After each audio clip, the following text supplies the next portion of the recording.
আপনি একবার চিন্তা করে দেখেন, পুরুষের জীবনটা এরকম আবাদি জমির মতো। যে জমিতে ভালো ফসল ফলে সেই জমির মূল্যায়নটা কিন্তু অনেক বেশি হয়। আবার যখন একই জমি ফসল না হয়, তখন কিন্তু এই জমিটা আপনার কী হয়, পতিত হয়ে যায়। মানে জমিতে আর ফসল ফলানো যায় না, তখন পতিত হয়ে যায়, গরু ছাগল ঘাস খায়।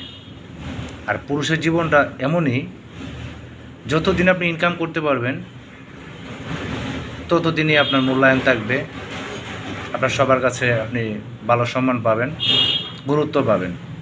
যখনই আপনার ইনকাম বন্ধ হয়ে যাবে অথবা কমে যাবে, তখন ওই পতিত জমির মতো একটা পুরুষের জীবনও হয়ে যায়।